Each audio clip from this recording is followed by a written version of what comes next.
오늘 우리에게 주시는 하나님의 말씀은 시편 2편 1절부터 12절입니다. 구약성경 805페이지 시편 2편 1절부터 12절입니다. 한 절씩 교독하겠습니다. 어찌하여 이방 나라들이 분노하며 민족들이 헛된 일을 꾸미는가? 세상의 군왕들이 나서며 관원들이 서로 꾀하여 여호와와 그의 기름 부음 받은 자를 대적하며 우리가 그들의 맨 것을 끊고 그의 결박을 벗어버리자 하는도다. 하늘에 계신 이가 웃으시며 주께서 그들을 비웃으시리로다. 그때의 분을 바라며 진노하사 그들을 놀라게 하여 이르시기를 내가 나의 왕을 내 거룩한 산 시온에 세웠다 하시리로다. 내가 여호와의 명령을 전하노라. 여호와께서 내게 이르시되 너는 내 아들이라. 오늘 내가 너를 낳았도다. 내게 구하라. 내가 이방 나라를 내 유업으로 주리니 내 소유가 땅 끝까지 이르리로다. 내가 철장으로 그들을 깨뜨리며 질그릇같이 부수리라 하시도다. 그런즉 군왕들아 너희는 지혜를 얻으며 세상의 재판관들아 너희는 교훈을 받을지어다. 여호와를 경외함으로 섬기고 떨며 즐거워할지어다. 그의 아들에게 입맞추라. 그렇지 아니하면 진노하심으로 너희가 길에서 망하리니 그의 진노가 급하심이라. 여호와께 피하는 모든 사람은 다 복이 있도다. 아멘. 책의 서론은 전체 내용의 주제와 흐름을 보여줍니다. 성경의 많은 책들 대다수가 그러하고 시편 또한 동일합니다. 시편의 서론은 1, 2편으로 그리고 오늘 우리가 살펴볼 본문이 그중 하나입니다. 한글 성경에서는 1편과 2편으로 각각 나뉘어 있지만 학자들은 이 두 시편을 하나의 시편으로 보기도 합니다. 그 이유 중 하나가 두 시편의 시작과 끝에 반복되는 복이 있는 사람이라는 히브리어 단어 아쉬레 때문입니다. 시편 1편 1절에 복이 있는 사람은과 시편 2편 12절에 복이 있도다는 동일한 단어이며 이는 두 시편이 수미 쌍관의 구조를 이루고 있다는 것을 보여주는 것이고 1편과 2편이 시편 전체의 서론으로 묶여 있음을 암시하는 것이기도 합니다. 사도행전 13장 33절에서 이 시편 2편을 인용할 때 한 사본에서는 이를 첫 번째 시편이라고 부르기도 했습니다. 서론인 이 시편 1편과 2편을 잘 이해하면 우리는 시편 전체를 이해하기가 쉬울 것입니다. 시편은 총 5권으로 구성되어 있습니다. 1권은 1편부터 41편, 2권은 42편부터 72편, 3권은 73편부터 89편, 4권은 90편부터 106편, 5권은 107편부터 150편으로 나뉩니다. 이러한 5권의 구분은 모세오경의 5권과 연관이 있다는 주장이 있습니다. 또한 다윗과 이스라엘의 신앙 여정을 나타낸다는 해석도 있습니다. 저는 후자의 견해가 좀 더 설득이 있지 않나 생각을 합니다. 그 이유 중에 하나는 바로 시편의 구성 때문입니다. 시편의 표제어를 통해 살펴보면 1권에는 다윗의 시편이 집중적으로 모여 있습니다. 실제로 1권에서 1편과 2편, 10편, 그리고 33편을 제외한 모든 시편이 다윗의 이름을 표제로 하고 있습니다. 그래서 이 시편 1권을 다윗시 모음집이라고 부르기도 합니다. 표제어가 없는 시편은 앞뒤 편과 반복되는 단어나 주제를 통해 다윗시와 연관성을 보이기 때문에 시편 1권은 다윗의 신앙적 모음집이라고 볼 수도 있을 것입니다. 시편은 이렇게 다윗의 시로 시작되며 그의 일생을 담고 있는 것 같습니다. 시편의 장르를 통해서도 시편의 전체 흐름을 유추할 수 있습니다. 시편의 서론인 1, 2편은 시편의 전체 주제를 담고 있습니다. 1편은 지혜시로 복 있는 사람을 말씀을 주야로 묵상하는 자로 정의합니다. 이 편은 제왕시로 세상을 다스리는 왕께 피하는 것이 복된 삶임을 선포합니다. 이 두 시편은 복 있는 사람에 대한 정의를 통해 시편 전체와 1권의 핵심 메시지를 제시하며 본편으로 독자를 이끌어 갑니다. 그런데 재미있는 것은 3편부터 나오는 시의 장르가 주로 탄식시라는 것입니다. 서론에서 긍정적이고 복된 삶을 선포했던 것과는 대조적으로 탄식과 고통의 목소리가 계속해서 등장합니다. 빈도수를 살펴보면 시편 1권부터 3권에는 탄식시가 많이 등장하는데 반해 4권, 5권 뒤쪽으로 갈수록 탄식은 줄어들고 찬양시가 두드러지게 나타나는 것을 보게 됩니다. 특히 145편과 150편에는 할렐루야 시가 집중적으로 배치되어 있다는 것을 보게 됩니다. 이는 시편의 흐름이 탄식에서 찬양으로 전환되고 있다는 구성을 의도적으로 보여주는 것입니다. 이러한 시편의 구성은 우리 인생 여정을 떠올리게 합니다. 우리도 인생의 크고 작은 풍랑을 만납니다. 그리고 그 속에서 눈물과 슬픔을 이렇게 겪습니다. 고통을 경험합니다. 하지만 하나님의 보호와 구원을 바라며 믿음으로 살아갈 때 우리는 끝내 찬양의 삶으로 나아가게 됩니다. 시편의 마지막에서 할렐루야라고 외치는 이 고백은 우리의 신앙의 여정의 결론이라고 볼 수도 있습니다. 이처럼 시편은 탄식에서 찬양으로, 고통에서 감사로 이어지는 과정을 통해 성도의 인생이 어떠한가를 보여주는 것입니다. 구조와 내용에 대해서 나눌 것이 더 많지만 지금은 시편 2편에 좀 더 집중해 보겠습니다. 이 시편 2편은 1편과 하나의 시로 묶여 있다고 제가 말씀드렸습니다. 시편 1편은 하나님이 복 있는 자는 하나님의 말씀을 주야로 묵상하는 자라고 말했습니다. 그리고 이어서 나오는 시편 2편은 그 말씀으로 세상을 비추어 보는 듯 합니다. 1절입니다. 어찌하여 이방 나라들이 분노하며 민족들이 헛된 일을 꾸미는가? 민족들이 헛된 일을 꾸미는가에서 꾸미는가라는 단어는 시편 1편 2절에 율법을 주야로 묵상하는도다에 나오는 묵상하다와 동일한 단어입니다. 시편 1편에서는 말씀을 묵상하는 자가 복된 사람으로 나타났지만 2편에서는 세상 사람들이 헛된 일을 묵상하는 모습이 나타나므로 대조를 보이고 있습니다.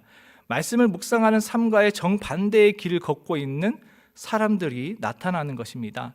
시인은 이방 나라 사람들이 왜 분노하고 왜 헛된 일을 묵상하는지 도무지 이해할 수 없다는 듯 마음을 표현합니다. 이것은 말씀을 따르는 삶과 세상의 헛된 길 사이에 극명한 이 대조를 이야기하고 있습니다. 2절, 3절입니다. 세상의 군왕들이 나서며 관원들이 서로 꾀하여 여호와와 그의 기름 부음 받은 자를 대적하며 우리가 그들의 맨 것을 끊고 그의 결박을 벗어버리자 하는도다. 1절에서 말하는 헛된 일은 바로 하나님을 대적하는 것을 의미합니다. 이 땅의 왕들과 관원들은 하나님과 그분의 기름 부음 받은 자를 거역하며 대적했습니다. 그들에게 하나님의 통치는 족쇄와 사슬처럼 느껴졌고 그들은 이로부터 벗어나고자 자유를 외쳤습니다. 결국 그들이 원하는 것은 하나님이 없는 삶이었습니다. 하나님을 왕으로 인정하기보다 스스로 주인이 되길 바란 것입니다. 하지만 이러한 묵상은 헛된 것입니다. 왜냐하면 하나님을 대적하는 시도는 결코 성공할 수 없고 오히려 하나님의 심판을 자초하기 때문입니다. 4절부터 5절입니다. 하늘에 계신 이가 웃으며 주께서 그들을 비웃으시리로다. 그때의 분을 바라며 진노하사 그들을 놀라게 하여 이르시기를. 하늘에 계신 하나님은 이방 나라들의 반란에 조금도 놀라지 않으십니다. 오히려 헛된 일을 쫓는 자들을 비웃으십니다. 그들이 스스로 강력하다고 힘있다 생각할지라도 하늘에서 모든 것을 주관하시는 하나님의 입장에서는 그것은 아무것도 아니기 때문입니다. 그들이 가진 권위와 지위는 하나님께서 허락하신 것입니다. 세상 왕들은 하나님의 다스림에 분노하며 대적했지만 하나님은 그런 그들을 조롱하고 진노하십니다. 하나님의 분노가 자신들을 향하고 있음을 깨달은 왕들은 놀라고 두려움에 휩싸일 것입니다. 6절부터 7절입니다. 내가 나의 왕을 내 거룩한 산 시온에 세웠다 하시리로다. 내가 여호와의 명령을 전하노라. 여호와께서 내게 이르시되 너는 내 아들이라. 오늘 내가 너를 낳았도다. 하나님께서 하나님을 대적하고 떠난 세상을 대적하는 방법은 왕을 세우는 것이었습니다. 세상의 왕들이 그렇게 하겠느냐? 진정한 왕이 누구인지 보여주겠다.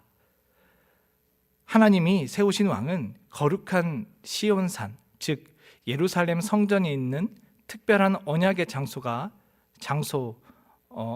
서게 됩니다. 이곳은 하나님이 다윗과 언약을 맺으신 장소로 하나님은 다윗에게 나는 내 아버지가 되고 너는 내 아들이 될 것이다 라고 말씀하셨습니다. 또한 그의 집과 나라, 왕위는 영원할 것이라는 약속도 그곳에서 주셨습니다. 시편 2편에서 이 언약이 지금 재선포되고 있는 것입니다. 이것은 변하지 않을 하나님의 영원한 언약입니다. 하나님은 다윗 왕의 계보를 이어 왕들을 세우셨고 결국 그 계보에서 메시아, 곧 기름 부음 받은 자가 나오게 하셨습니다. 이는 온 세상을 구원할 왕이자 심판할 자입니다. 이 예언은 신약에서 예수 그리스도로 성취되는 것을 보게 됩니다. 특히 7절에 너는 내 아들이라는 말씀은 예수님이 세례를 받을 때 하늘부터 들려온 음성을 떠오르게 합니다. 8절부터 9절입니다. 내게 구하라. 내가 이방 나라를 내 유업으로 주리니 내 소유가 땅 끝까지 이르리로다. 내가 철장으로 그들을 깨뜨리며 질그릇같이 부수리라 하시도다. 하나님은 세우신 왕에게 자신에게 구하라고 합니다. 마치 솔로몬에게 내가 내게 무엇을 줄까 구하라 물으셨던 것과 같이 말입니다. 그가 무엇을 구하든 하나님의 통치가 서는 일일 겁니다. 그리고 그로써 하나님의 주권은 굳게 세워질 것입니다. 무너진 하나님의 주권을 회복할 왕에게 하나님은 또한 전 세계적인 통치권을 약속하십니다. 하나님을 대적했던 나라들의 땅은 왕의 유업이 되고 그 통치권은 땅 끝까지 이르게 될 것입니다. 이것은 이 세상의 진정한 주인이 누구인가를 분명하게 보여주는 것입니다. 온 세상은 하나님의 것입니다. 철장은 왕권과 강력한 힘을 상징하는 철제 홀로 하나님은 이를 통해 대적들이 산산이 부수실 거라고 말씀하셨습니다. 그들은 질그릇처럼 부서져서 다시는 일어설 수 없을 정도로 완전히 파괴될 것입니다. 이것은 또한 하나님이 왕대심이 온 땅에 이루어질 때까지 멈추지 않는 하나님의 열심을 나타내는 것입니다. 10절부터 12절입니다. 그런즉 군왕들아 너희는 지혜를 얻으며 세상의 재판관들아 너희는 교훈을 받을지어다. 여호와를 경외함으로 섬기고 떨며 즐거워할지어다. 그의 아들에게 입맞추라. 그렇지 아니하면 진노하심으로 너희가 길에서 망하리니 그의 진노가 급하심이라. 여호와께 피하는 모든 사람이 다 복이 있도다. 시인은 하나님의 진노를 피하고 길에서 망하지 않기 위해 네 가지를 명령합니다. 하나님을 경외하고 섬기고 교훈을 받으며 두려움 중 기뻐하고 아들에게 입맞추라. 이것은 명령인 동시에 경고입니다. 힘과 권세를 가진 왕들뿐 아니라 세상에서 가장 현명하다고 여겨지는 자들까지도 이 명령에 순종해야 합니다. 그들은 자신의 한계와 현실을 인정하고 하나님께 저항하는 것이 무의미하다라는 사실을 깨달아야 합니다. 참된 왕 앞에 굴복하는 것이 그들이 살 유일한 길입니다. 여기서 아들에게 입맞추라는 것은 복종을 의미합니다. 그리고 두려움 중에 기뻐하라는 표현은 회개를 통해 하나님과의 관계가 회복되었을 때 누릴 수 있는 기쁨을 가리키는 것입니다. 회개를 통해 하나님을 경외하는 마음을 되찾고 두려움 속에서 하나님과 함께하는 기쁨을 누리라는 말입니다. 이 명령에 그들은 신속히 응해야 합니다. 왜냐하면 하나님의 작은 분노의 불이 이미 붙었기 때문입니다. 그 진노가 언제 임할지 아무도 알 수 없습니다. 그들이 돌이키지 않으면 길을 가다가 갑작스레 심판을 맞이할 수도 있습니다. 그러나 그들에게는 아직 기회가 있습니다. 하나님을 선택할지 아니면 여전히 세상을 붙들지를 결정할 시간이 남아 있습니다. 만약 그들이 무릎 꿇고 굴복하지 않는다면 그들을 기다리는 것은 오직 심판뿐입니다. 1차 독자였을 이스라엘 백성들은 이것을 들을 때 어떤 생각을 했을 것 같습니까? 당시 다윗의 왕권은 다 무너졌습니다. 이스라엘은 이미 망했습니다. 하나님의 언약은 성취되지 않는 듯 보였고 회복의 희망은 찾아보기 어려운 상황이었습니다. 아마 그들에게 오늘 말씀은 이렇게 들렸을 것입니다. 너희 자신에게 희망이 없다. 너희 자신에게는 희망이 없다. 너희가 너의 삶의 주인이 돼서 달려온 결과가 지금 이것이다. 내가 너희의 삶의 주인이 되어야 하고 이 세상을 내가 다스려야 한다. 내가 바로 너희의 왕이다. 하나님께 피하는 자가 복이 있습니다. 그러나 아마 하나님과 그의 기름 부음 받은 자를 대적했던 오만했던 자들에게는 아들에게 입맞추라는 명령, 복종하라는 요구는 결코 받아들이기 쉬운 것은 아니었을 겁니다. 자신의 죄와 부정함을 인정하고 주께 돌이킨 자는 하나님의 긍휼과 은혜를 받습니다. 바로 왕 대신 하나님 아래에 피하는 것, 그래서 그것이 복이 되는 것입니다. 하나님의 나라와 그의 왕되심이 선포되었습니다. 하나님은 자신이 세운 왕 앞에 모든 것을 굴복시킬 것입니다. 그리고 이 말씀은 신약에서 성취됩니다. 다윗의 자손 예수께서 온 세상의 왕으로 선포되셨습니다. 그는 죽음과 부활로 세상을 이기셨고 승천하심으로 그의 왕되심을 보이셨습니다. 예수께서 온 세상을 주관하실 것이고 온 땅이 그의 앞에 무릎 꿇게 될 것입니다. 이렇게 시편 1편에서 말하는 복 있는 사람의 정의는 시편 2편으로 자연스럽게 이어집니다.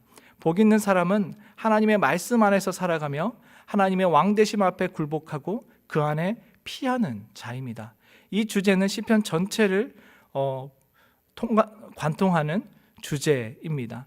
현실 속에서 탄식하며 고통 속에서 울부짖을 때 우리는 하나님의 말씀을 붙들고 그의 왕되심을 선포하며 살아가야 합니다. 그럴 때 우리의 인생은 찬양하는 삶으로 변화될 것입니다. 세상은 본질적으로 하나님을 대적하는 성향을 가지고 있습니다.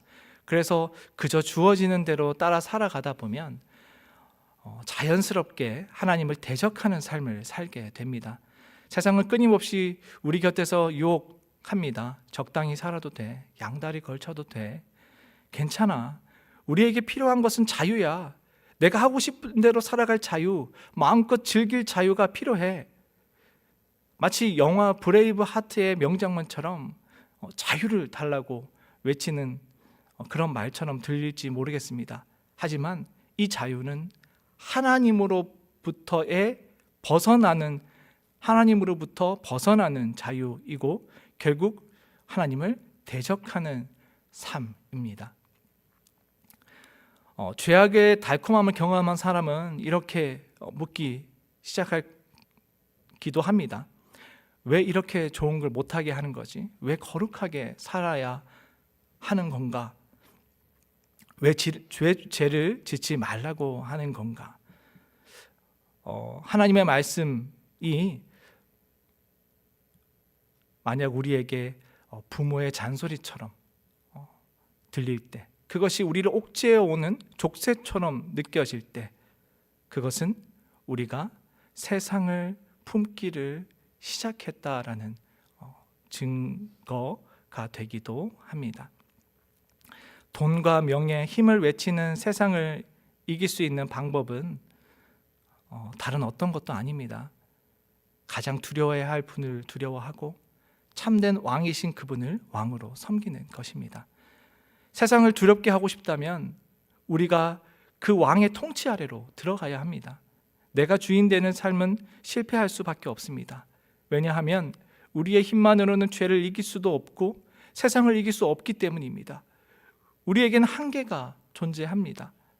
하나님이 왕 되시고 하나님이 도우셔야만 우리는 그 속에서 온전히 살아갈 수 있습니다. 혹시 지금 신앙적인 무너짐 속에서, 희망이 보이지 않는 절망 속에서, 고통과 아픔과 슬픔 가운데 주저앉아 있다면 바로 하나님의 왕 되심, 그 기초를 우리가 다시 다지기를 원합니다. 누가 세상을 다스리고 계십니까? 누가 우리 자신을 다스리고 있습니까? 누가 우리의 주인입니까? 세상과 타협하고 세상을 두려워하며 섬기면서 신앙의 변화를 기대할 수는 없습니다. 실패한 삶의 회복은 오직 하나님의 왕 되심을 인정하고 받아들이는 것에서 시작됩니다. 쉬운 인생이 어디 있겠습니까? 어떤 일을 하든 어디에 있든 나이와 상황을 막론하고 우리 삶에는 언제나 어려움과 고난이 따를 것입니다. 그 가운데 우리는 넘어지고 좌절하고 때로는 엎어질 것입니다. 하지만 그 순간 안 된다는 절망적인 말 대신 하나님의 끝까지 붙드는 믿음의 고백이 우리 입술에서 흘러나오기를 원합니다. 오히려 그때에 우리는 하나님의 왕 되심을 선포하고 하나님의 온 땅의 왕이심을 고백하기를 원합니다. 주께 피해야 합니다.